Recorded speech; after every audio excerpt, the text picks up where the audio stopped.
енді кішкентай кезде балада арман көп қой. Әскери адам болғымыз келді, мұғалімдей болғымыз келді. Сонымен әкеміз бағыт бағдар берді. Балам сенің қолынан дене шынықтыру пәнінің мұғалімі болу керек деп бағыт бағдар берген еді. Бірақ осы Қазақстанға келгеннен кейін география пәнін таңдап басқа бір маман иесі боламын дегендей бір неде жүрдік, автоматтан түрде басқару мамандығына барамын деп солай бір жүрдік. Содан кейін енді уақыт таяған кезде адам өзінің шама шарқын қарап, содан кейін әкеміздің айтқан ақылын тыңдап, осы дене шынықтыру пәні менің қолымнан келеді, осы пәнге екенмін бар, осы пәнге оқуға түссем, оны алып кете аламын, нәтиже шығара аламын деген бір ниет болды. Және де айтады ғой, жаңағы арбаның алдыңғы доңғалағы қалай доңғаласа, артқы доңғалағы да солай доңғалайды деп. Менің өзімнің ата-бабаларым ұстаздық жолмен жүрген кісілер. Және де нағашы жұртым барлығы дерлік, бөле ағаларым, нағашыларым барлығы ұстаз жолында. Қазіргі таңда олар жаңағы ғылым докторы, профессор деңгейіне жеткен кісілер. Содан кейін жаңағы мамамның үлкен ағасы Әбілхан деген кісі дене шынықтыру пәнінің мұғалімі болған, қаншама мықты балалар тәрбиелеп шығарған. Сол кісілерге қарап бой түзеп, осы мамандықты таңдап, қазіргі таңда енді спорт мектебінің басшысына дейін көтерілдік. Көптеген чемпиондар шығардық. Қазақстан чемпионы шықты. Мықты шәкірттеріміз, ағай Аманжол ағайдың жолын қуамыз деп дене шынықтыру пәнінің мұғаліміне түсті. Осындай жетістікпен осы пәнді таңдадық, және де таңдағаныма өкінбеймін. Дене шынықтыру пәнінің мұғалімі ол ең бір қызыққа толы, қуанышқа толы пәндердің бірі, және де жақсы мамандық дене шынықтыру пәнінің мұғалімі.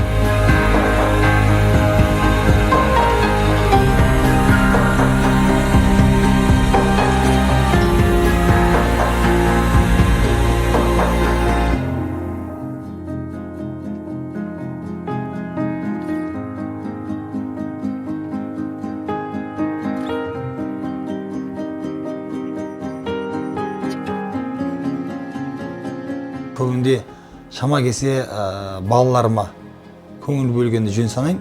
Өйткені бала тәрбиесі ол отбасынан басталады. Қазіргі таңда мынау көп адамдар жұмыс баламызды асыраймыз деп жұмыста көбірек көңіл бөледі. Бала көңілден тысқа батыр ғой.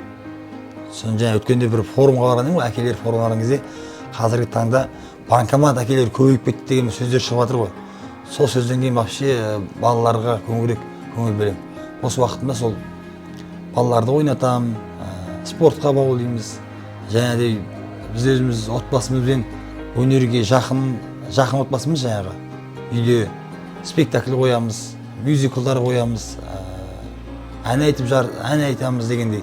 Сондай бала тәрбиесіне көбірек көңіл бөлемін.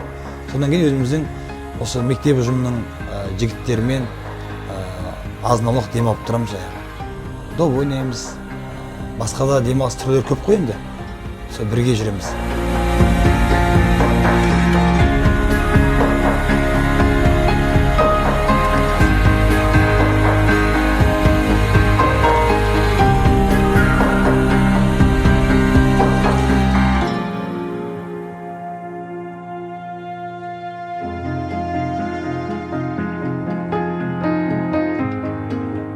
Қазіргі таңда бәрі мынандай шала оймен дене шынықтыру пәнінің мұғаліміне келіп жатыр ғой.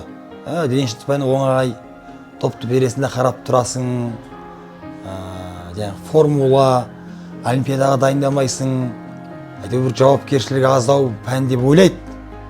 Мен айтам, осындай оймен дене шынықтыру пәніне түсіп жатқан балалар болса, жастар болса, негізі түспей қойыңдар дегім келеді. Өйткені дене шынықтыру пәні ол өте бір қиын мамандық деп өте болады. Шыны керек, ол жерде балаға сен дұрыс бағыт бата бермесең, дұрыс демалуды үйретпесең, дұрыс жүгіруді үйрете алмасаң, немесе спорт залда отырып, балаға қарап, қой баққандай отырып, сабағыңды беріп кетіп қалсаң, одан сен дене шынықтыру пәні мұғалімі емессің онда.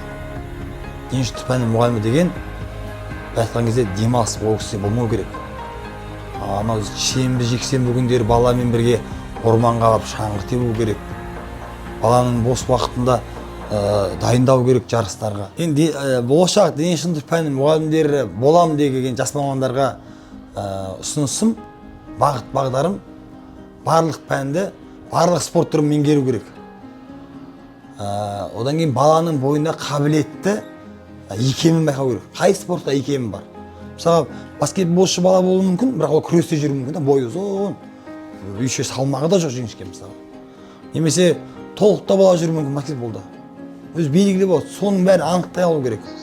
Содан кейін құрметті жастар, дене шынықтыру пәніне түскеннен кейін официант болып жұмыс істеп, охранник болып жұмыс істеп керек емес. Өмірлік азығыңды сол 5 жылда жинау керексің. 5 жыл оқыған кезде толықтай меңгеріп, былай айтқан кезде 4 тілге сай болып келсеңдер мықты боласыңдар. Әйтпесе барып керек емес деп ойлаймын.